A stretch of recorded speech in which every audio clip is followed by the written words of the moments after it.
Thank you, Dante and Hilly, and of course, BM Seattle and Man of Steel for leaving the comments on episode 29 of the Clip Show. I'd love to read them all out in full, but obviously we do not have the time. So let's press on then, folks. I did promise you an explosive comment from our friends over at Fakeologist.com. Of course, this is the platform that is run by my truth uncle, Ab, the crazy fakeologist, as he likes to be called. This is a 5-minute clip, and you're about to hear some pretty full-on stuff, folks. So get ready for this. Don't say you haven't been warned.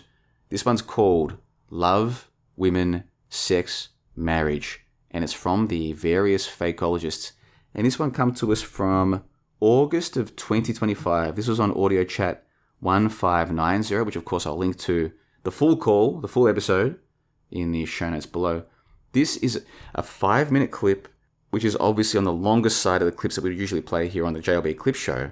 It's from a discussion about maybe 40 to 45 minutes that was all like this. I've just taken 5 minutes that I think is the best representation of what was going on there.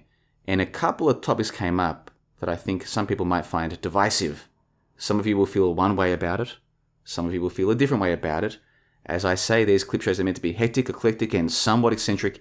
This is a classic example of that. Take a listen to this from August of this year over at fakeologist.com. The more sexually active you are, the less chance of prostate cancer you'll have. I don't buy that. I think that's a psyop perpetrated by the worldly powers that want men to be weak. How about I'm not sure about that.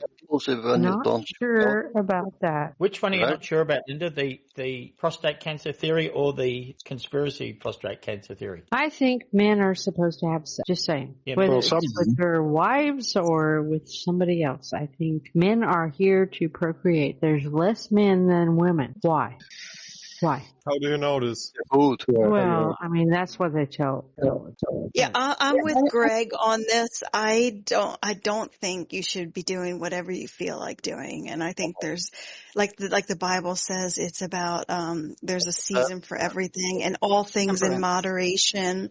And yeah, you don't need to be, and there's consequences if you're a wild young person, because when you get older, these things will haunt you, and you got to be careful about, because the system follows you around. And no, I'm giving Kashmir good advice. I'm not a hedonist like you, where it's all about worshiping the creation instead of the creator and doing whatever you feel like, because that's what the wind tells you. Because the wind tells you to do that. I'm talking about real things about the afterlife and consequences that someone that's 21 years old should be hearing, and he doesn't have to take the advice, but he should at least hear something reasonable from people that have gone before him. So a 21-year-old should have sex and then get married by the law. No, he doesn't need to have sex before marriage.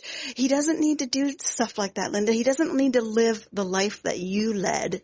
You don't know what life I led in. You were saying earlier that you married someone to get out of the house. Like, I'm answering his question. That doesn't mean you know the life I led. I know, but you don't need to call me a heathen. But you're taking him down a hedonistic path that you shouldn't be doing to someone that's 21 years old. If he was 50 years old, that's okay. Don't you turn into like a time bomb if you just retain it? Like, don't you explode? You also get pimples. Greg can answer that for you. Greg can answer it. Yeah, you need to find a way to transmute the energy into your life, into creative pursuits in your life. Like, I do a lot of things. Like, I do cooking, I read a lot, I go for long walks. You do cocaine? That's what I thought. That's what I thought. Cooking. Yeah, I thought so too. But that's actually the age. Do all this other stuff to get you out of your life. No, but I think this is the right age for. They're saying Kashmir. To me, it looks like Casimir. How do you pronounce it? Just call me. I don't know. Okay, I'll call it Casimir because that's how it's spelled. But this is actually to me the right age. I know, like it's so bleak. I don't know how you would ever begin to even start. So I'm like a really negative voice in this scene, but this would actually be the time right now to try to find a spouse. Like, this is the time. Oh, the love you can make right now at this age. Oh, it's so good. The bonds that can be created at youth. You'll never create these bonds when you're older. There's something about youth that creates really deep bonds. They just do. It's just part of the gifts God gave us. And if you can find a woman now, gosh, if you can, dude, lock it down. I say you got to you're like 25 to really get that bond. And if you can, oh my gosh, get it. But I know how the dating scene I know is bleak. I know women are bleak. I know the world is bleak right now. So I don't know, but I know there's got to be somebody out there. And then you can have all the sex you want. Oh my God, you can have a ton of sex with her. Jeez, you can have sex forever with. The thing about sex, So I think all of those comments are about your intention. If you're going to have sex for a stupid reason, then it's not going to work out well. But if you have, in my view, biblical intentions, so that you want to raise children and follow God's commandments, I think it's family, yeah, a smart thing to do.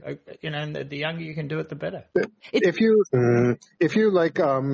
pursue like excellence in your life and focus on spiritual things. If a woman's meant to come to you, she will. Like, you'll attract one without having to do much else. I agree with that. Are you sure? It's not good to spend time chasing after women, in my opinion. Well, so that was from Fakeologist Audio Chat 1590 from August of this year. So Frank from Geelong in Australia says the more sexually active you are, the less chance you have of getting prostate cancer. To which Greg from Canada says, that's a psyop that's been designed to keep men weak. Anna from Pennsylvania says there's consequences if you're a wild young person. And then says to Linda, don't give Casimir bad advice. He doesn't have to be a hedonist like you. You're taking him down a hedonistic path. You got married just to get out of the house. You don't believe in the right moral values. Don't be giving this guy advice. Linda says, you don't know what kind of life I've led. Casimir says, well, if you're not having lots of sex, then aren't you going to explode in some way? Isn't this bad for you, for your reproductive organs? Let's put it that way. Greg says you need to transmute the energy. There's some confusion between the words cooking and cocaine. Sarah says there's something about youth that creates really strong bonds. She knows the dating scene is bleak and the world is bleak, but maybe there's still someone out there for you. And then Greg says it's not good to chase after women. You should follow your own pursuits and the women will come to you, but you shouldn't be chasing women.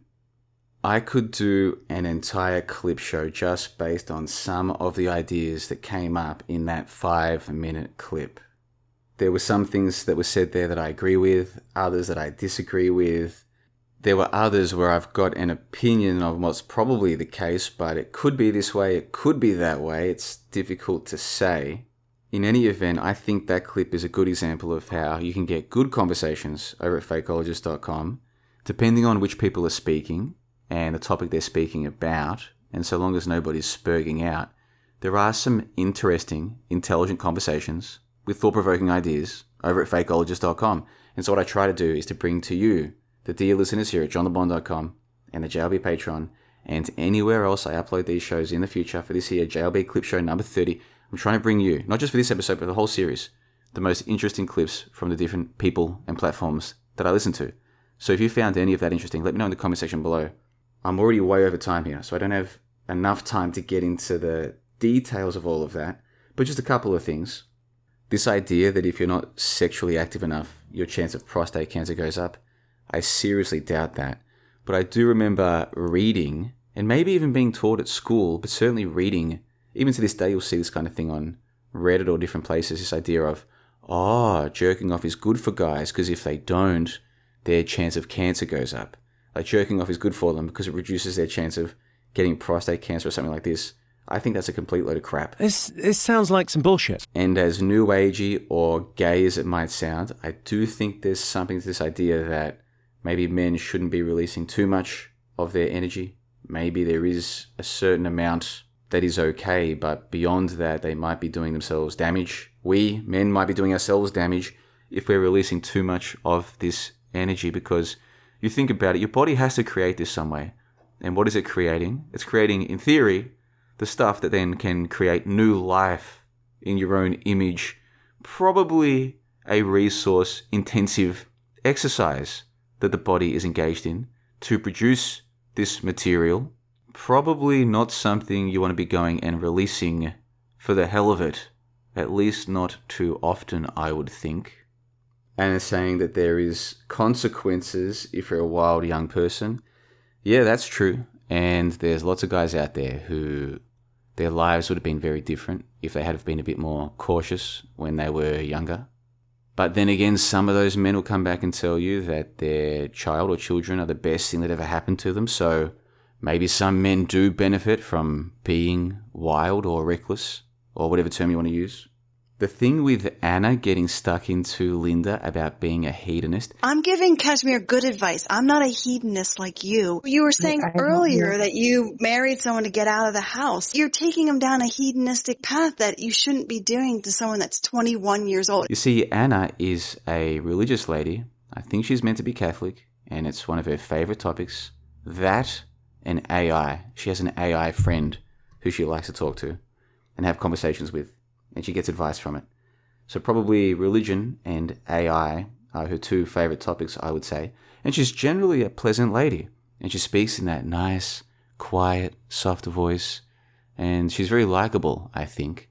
The more you listen to her, though, the more you realize there is some kind of, I don't want to say darkness, but there's a certain unpleasantness simmering below the surface, and every now and then it comes to the surface. And Linda experienced that, didn't she? Being told that her opinions on this one, she shouldn't be sharing those opinions with Casimir, the young man in the call, because she's a hedonist who married just to get out of the house, and she doesn't value love or sex or marriage the way that Anna does. I'm giving Kashmir good advice. I'm not a hedonist like you. You were saying earlier that you married someone to get out of the house. I've met a lot of Christian or Catholic people over the years, and generally I've found them pleasant people. There are some people, though, in this day and age, who seem to use religion, at least in some contexts, as an excuse to be nasty to other people. It's okay to say these nasty things because they're spreading the word of God or what have you. And in that particular case, I was surprised how venomous Anna was towards Linda. Hedonist like you. I'm not a hedonist like you. Even the tone of what she was saying, there's a certain judgment going on in there, isn't there? Yep, absolutely, 100%. And then Sarah talking about how young love is beautiful love, you can build strong bonds. That is true, and I think there is science to back this up. Of course, a lot of people will just dismiss all science, all studies, it's all crap. Some people will say, I'm not so sure about that. I think sometimes you can find studies that do back up or do support what you see in real life, or vice versa. There are things you see in real life that do support what some of the studies seem to indicate. And I try to find an overlap. I try to find, well, what do the studies say? What do I see with my eyeballs? What can other people tell me about what they've experienced? And I try to come up with my own synthesis of these things. And sometimes you do arrive at a conclusion, a pretty strong conclusion. And in this case, it seems quite obvious that the people who do find long-term romantic partners when they're young, they do seem to develop stronger bonds than the people who try to do so later in life. 100%. 100%. Yes. Yeah. And then with Greg saying that it's not good to spend time chasing after women, men should work on themselves and then the women will come to them or they won't. These are my words, not Greg's, but I think that's generally his point. Not good to spend time chasing women. I would agree with that. For the majority of men, I think they're better off pursuing their own passions or hobbies or interests, or bettering themselves, whether it's in career or so-called side hustles or health and fitness, or in hobbies that they care about and being good at those hobbies and maybe teaching other people what they've learned. These kinds of things, I think, will lead to better outcomes, not just in their life, but in attracting the right women into their life. I've seen it. I've experienced it. It makes perfect sense when you think about it logically. The dudes who put lots of time and effort into chasing women, generally, from what I've seen, from what I can tell, they're going to get worse results than pursuing their... For example, music.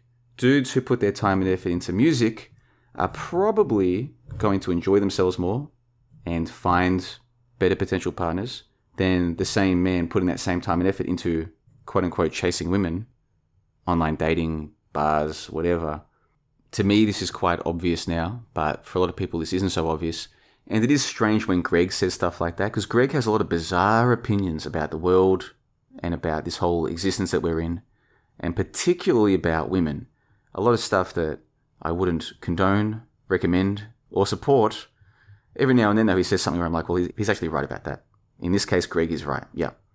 Most men probably shouldn't be chasing women. I agree with him about that particular point, not to endorse some of the other bizarre things that he has said over the years, including a clip that I played in a more recent episode of this here JLB Clip Show series. So those are the people over at fakeologist.com. I'll link to that full FAC 1590. Some of those people like me, some of those people do not like me, but I like all of them when they're calm and cool and having those kinds of conversations.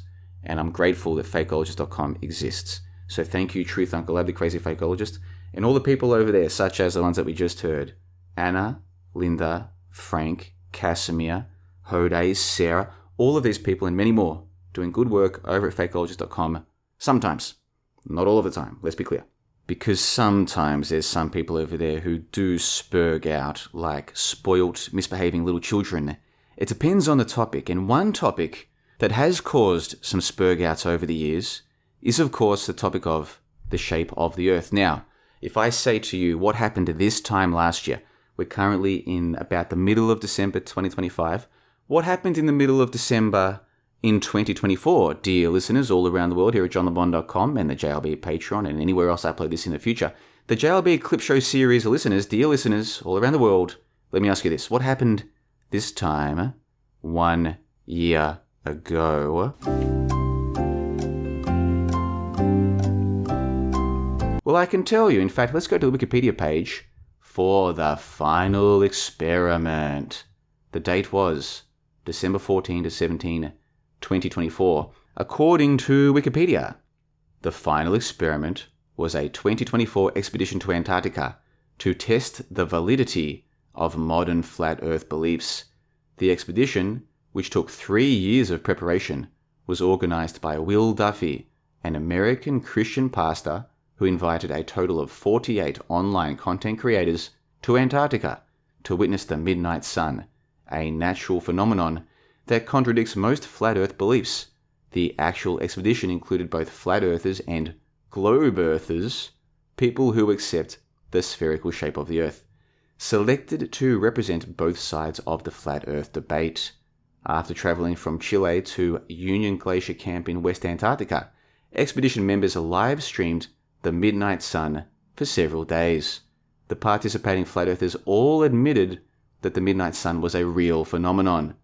The larger flat Earth community has largely rejected the results and accused the participants, including the flat earthers, of having faked the expedition and of being part of a larger conspiracy to promote the spherical Earth model. That is hilarious. So that comes to us from Wikipedia. That's the opening section of the Wikipedia page for the final experiment. So December 14 to 17, so in 3 days, will be the 1 year anniversary of when these people arrived in Antarctica, a place that some flat earthers were saying didn't exist, or it does exist, but it's not where they say it is, it's actually a giant ring wall, or it may exist in one way or another, but you can't go there. And even if you could go there, there would never be a midnight sun, because of course that's impossible on a flat Earth model. All of these kinds of claims were what were being made back in 2015 when flat Earth got big. That's kind of embarrassing. And so the idea was very straightforward. Let's see if you can go to Antarctica, and then if you can go there, what do you see when you go there in December, where there should be a midnight sun? And if there is a midnight sun down there, then what will the flat earthers say who've been denying this for the past 9 or 10 years? Or the ones who've been saying all they care about is the evidence, and once they get the evidence, they'll change their minds. Once they get the evidence, will they change their minds and stop being a flat earther? All of these questions were going to be answered by this expedition to Antarctica. So I've got a clip here from Crow 777 on the Tinfoil Hat podcast shortly after the final experiment expedition. This is just a 1-minute clip. This is Crow 777, the guy who got big around the same time that Flat Earth got big. What did he have to say when he was on the Tinfoil Hat podcast with Sam Tripoli shortly after the final experiment? Let's take a listen.